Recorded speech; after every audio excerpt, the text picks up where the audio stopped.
How we doing, baby? Ooh, yeah. Jordan here.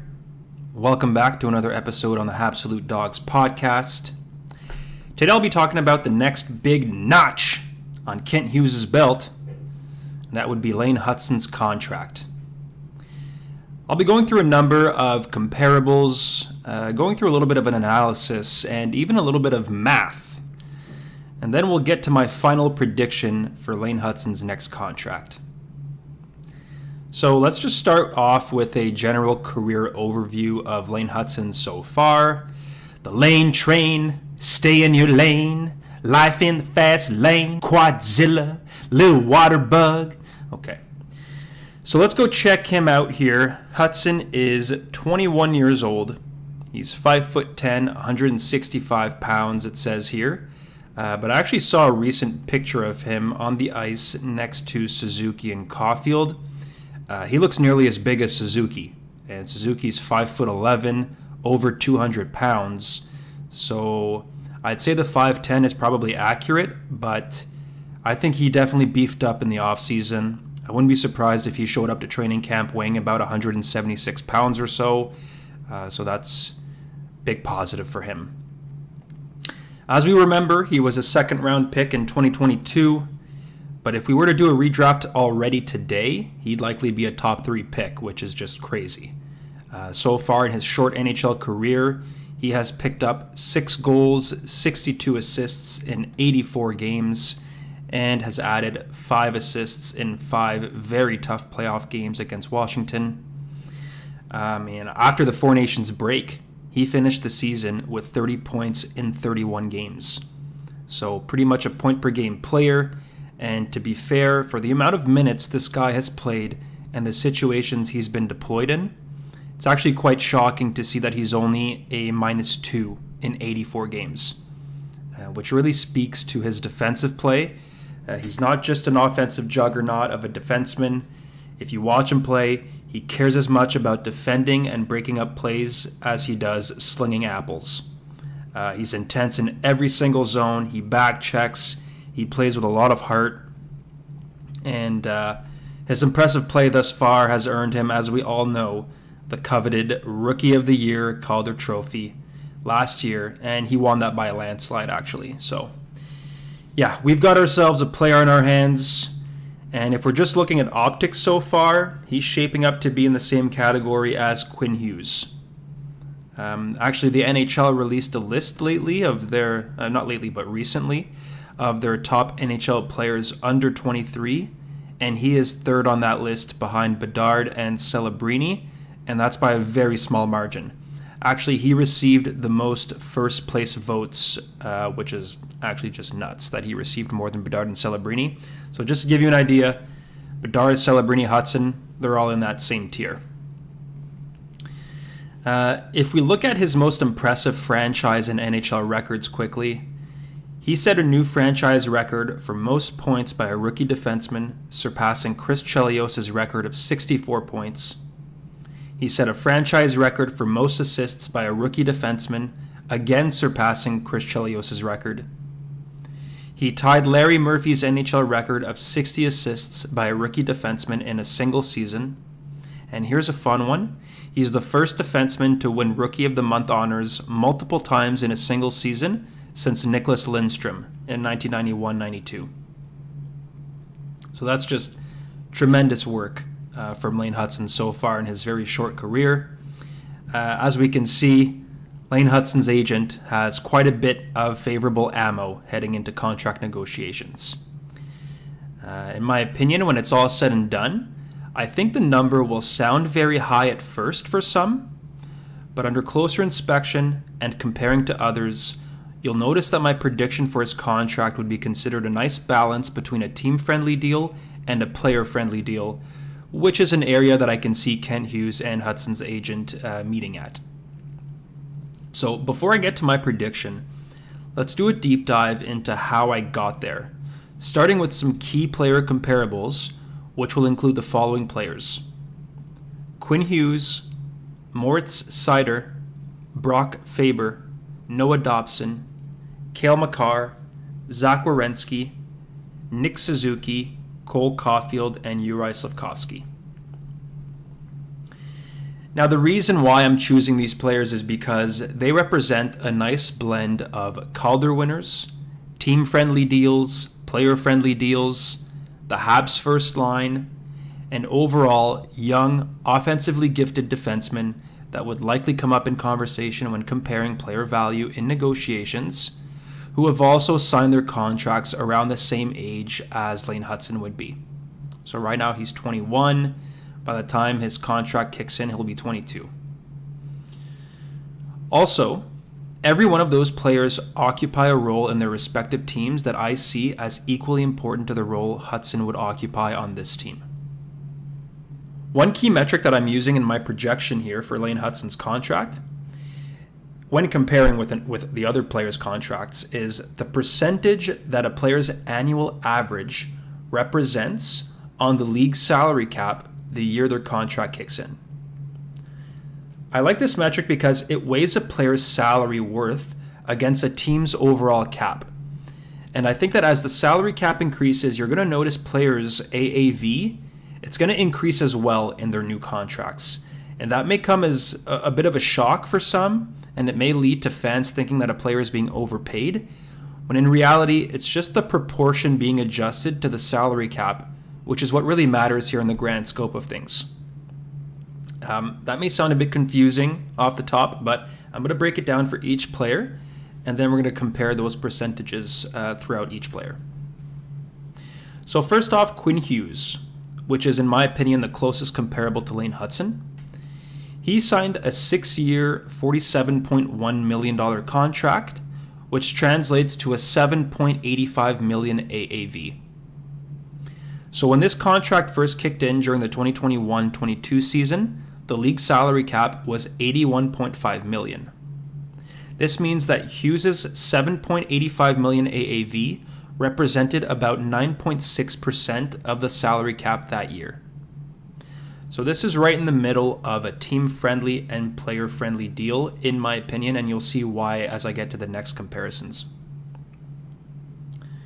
Moritz Seider, who was also a Calder winner just like Hutson, he signed a 7-year deal worth $59.85 million, which translates to an $8.55 million AAV. So when this contract first kicked in during the 2024-25 season, the league salary cap was $88 million, so that was just this past season. This means that Seider's $8.55 million AAV represented about 9.7% of the salary cap that year. Again, this is right in that team-friendly, player-friendly value, in my opinion. Brock Faber, he signed an 8-year contract worth $68 million, translating to an 8.5 AAV. When his contract kicks in this year, the salary cap is going to be $95.5 million, which means his contract is going to represent 8.9% of the cap. Yes, Brock Faber is not as offensively productive as Hutson, or Hughes, or Seider so far, but he's still RD1 in Minnesota's depth chart. He plays really important minutes over there, and honestly, I'm sure that his production is going to pick up as time goes on, and I'd see this as a really nice balance between player and team friendly as well, considering the value that he has to his team. Noah Dobson, who we just recently acquired and signed, as we all know, has an 8-year, $76 million contract, which translates to $9.5 million AAV. When this kicks in this year, the salary cap, as I said, is going to be $95.5 million. So this represents about 9.9% of the salary cap. So his contract is leaning more towards a player-friendly deal, more than team-friendly, I'd say. The difference with him, though, is that he's 25 years old, and he already has many years of experience in the NHL, and he's going to be our RD1. So considering many thought that we'd be signing him for $10 million plus, I'd still call this a good contract for the team, given his age, his offensive ceiling, and the key role that he's going to be playing with us. He's one of the top Ds in the league, So getting him at $9.5 million AAV with the cap going up in the next few years, I think that is still a big win in my book. Next up, we've got Kale Mar. So Kale Mar is also a Calder Trophy winner. He signed a 6-year, $54 million contract worth $9 million AAV, which kicked in 2021-2022. The salary cap that year was $81.5 million, which means his AAV represented 11% of the salary cap.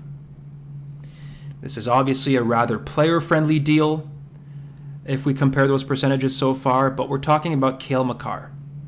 He's the best in the league. He deserves every bit of that money. If we look at his next contract extension, which would kick in during the 2027-28 season, the salary cap that year is projected to be $113.5 million according to TSN. So I wouldn't be surprised if his AAV reaches somewhere between 14 and 15 million when he extends, making him the highest paid defender in the league. Again, it's Kale Mar. He's pretty much the McDavid of defensemen. So yes, he's the highest bar in this comparison, which is why I included him. I also thought it was interesting that he signed for 6 years, just like Quinn Hughes did, who would have also probably won the Calder if not for Makar that year. So it seems like there's a bit of a pattern when it comes to Calder winners and finalists lately, where they seem to opt for the 6 or 7 year deals rather than the max 8-year deals. So we'll see how that plays into my prediction later for Lane Hutson. Next up, Zach Werenski. He also signed a 6-year contract worth $57.5 million. That translates to a 9.58 AAV. When his contract kicked in during the 2022-23 season, the salary cap was at $82.5 million. This means his AAV represented 11.6%. Again, this is more of a player-friendly deal, more than a team-friendly deal. However, when he signed that contract, he was 24 years old. And it came right after a 3-year bridge deal worth $5 million AAV. So obviously, Werenski passed the bridge deal with flying colors, and therefore he earned more of a player-friendly deal for this extension. Obviously, this just goes to show you a bridge situation like this is something we want to avoid with Hutson, I believe, because then it might just lead to an extension that carries a much larger AAV in a few years, and that would be, that'd be a bit dumb to do with a player that is clearly part of our core and our future vision. These are the kind of guys that you want to lock up for as long as possible, especially after the start of the season he's had.